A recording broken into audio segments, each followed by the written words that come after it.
So welcome to another Tokyo Revengers video, guys. And yeah, yesterday the chapter we all were eagerly waiting for released at last. And it was filled with so much information. There are so many questions going on inside my head regarding yesterday's chapter. The chapter was interesting enough to make me want to watch the anime once again.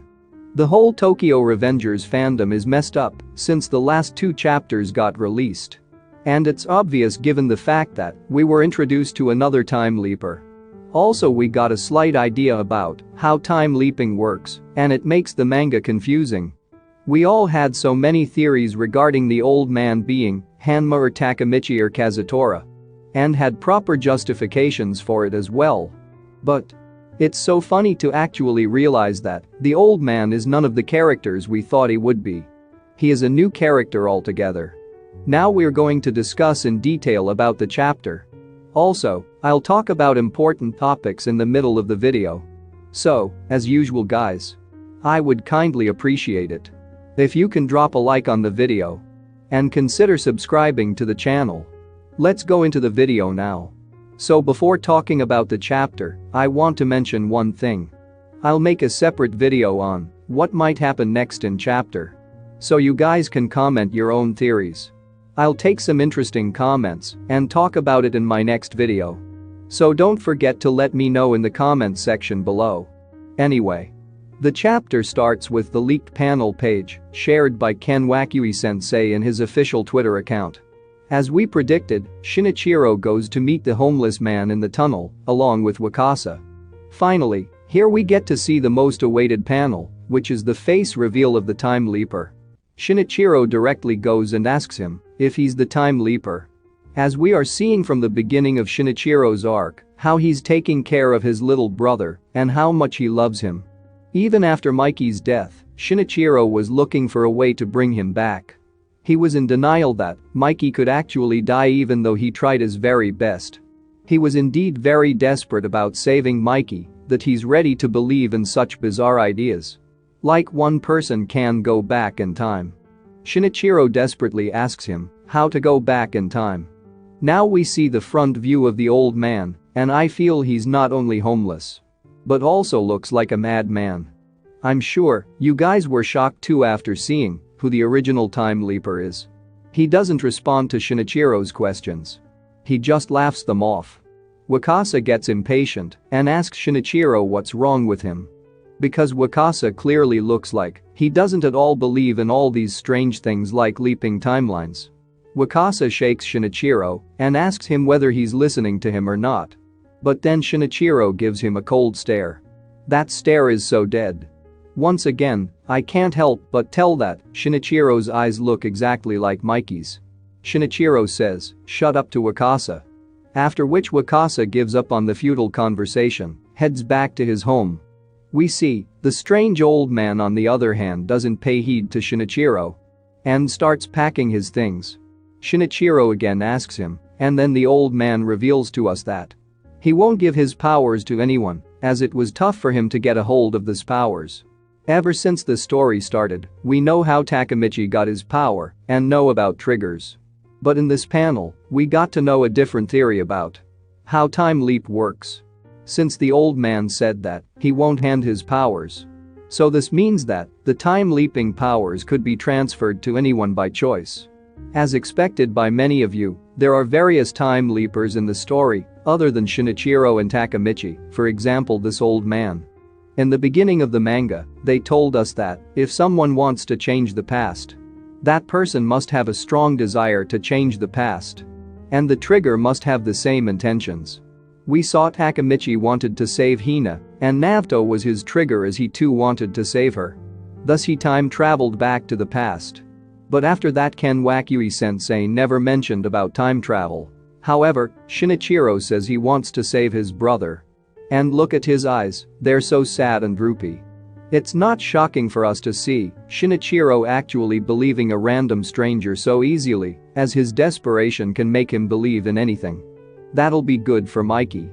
Then the old man might have had sympathy for Shinichiro after hearing this and says that he could give his powers to him if he wanted. But he asked if Shinichiro could do that for the powers. At first he was confused about what that meant, but we all know by this time through the last chapter that Shinichiro wanted to kill those people who deceived him by promising that they'll save Mikey. So we know he would do anything to bring Mikey back to life and see him happy again.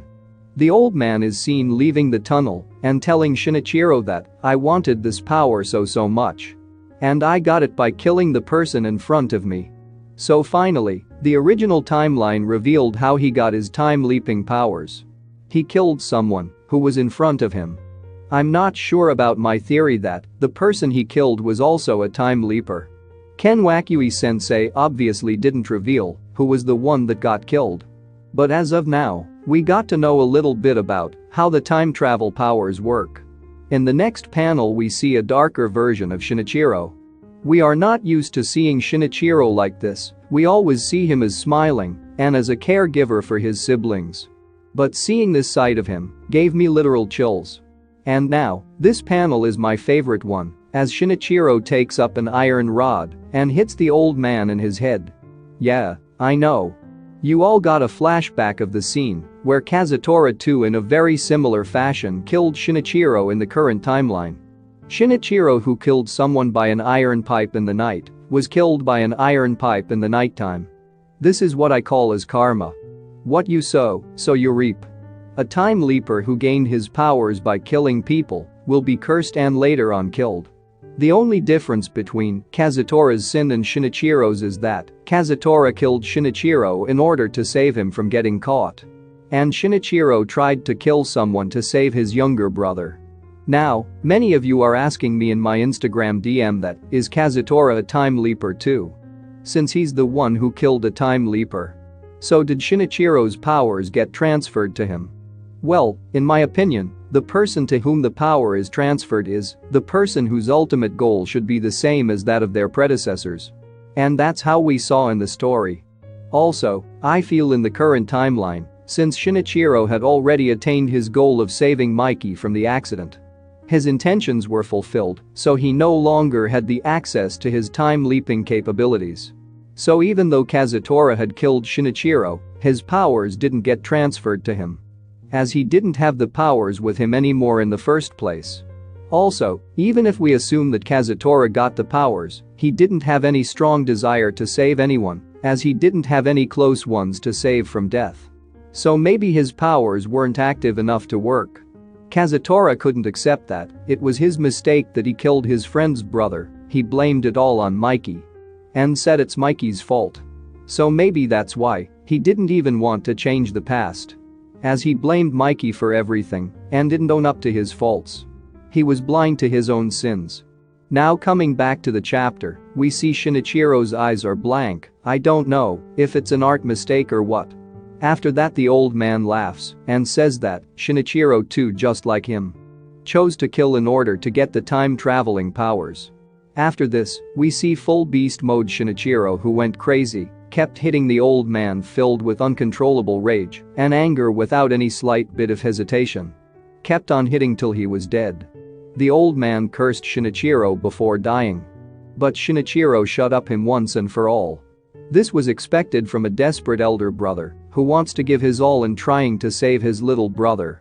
But even though Shinichiro got the ability to time leap by killing an old man for his brother, but still he wasn't able to create a good future for his brother. We see Shinichiro breaks down in front of the dead body. His only concern is if he can now go back to the once after he successfully murdered the person in front of him. He went crazy and kept shouting, but he was disappointed as he was still in the present. Then we see him tearing up as he realized his last gamble to save Mikey was a failure as well. This was literally the last resort he could think of. But this too didn't work even after going to the extent of killing an innocent person. On the next day, we see Sanzu visiting Shinichiro as he was worried about him. Sanzu then saw Shinichiro standing on the edge of the bridge, trying to commit suicide. To prevent this from happening, Sanzu frantically went up to the bridge and tried to stop him. But Shinichiro was too desperate to listen to anybody. He said that he wanted to go back to the day of Mikey's accident. And so he wanted to kill himself. This gives us the hint that Shinichiro still believed that he had the power of time traveling back to the past. Shinichiro jumps off the bridge with the hope of ending his miseries. He said, "Finally I can be at ease." Here we see he's drowning. I think the condition for time leaping is to face death. It's to kill and to be killed. Added to that, an extremely strong desire to save someone special during the last moments of death should also be present. The first time Takemichi time travels back was just before he died. Here too, Shinichiro went back in time just moments before his death. So, I think the person who pushed Takemichi to the tracks knew about this whole theory. Moreover, Kazutora cannot be a time leaper as he's still alive in the current timeline. Also, if time leaping powers are inherited like this, I wonder how Takemichi got his powers and what he had to do to get these powers. If you guys have any theory related to this, please let me know in the comments below. So, at last, as we expected from the spoilers about the airplane, Shinichiro successfully goes back in time before Mikey's accident takes place. This is the third time we're seeing Mikey playing with the plane. We already saw 3 point of views about this scene already. The first one was Senju, the second one was Mikey, and this one is Shinichiro. Shinichiro knew how Mikey ended up being dead in the original timeline. So I'm sure this time, he'll save Mikey in the next chapter. So anyway, if you guys like this video, hit the like button. And don't forget to subscribe. And good luck to all.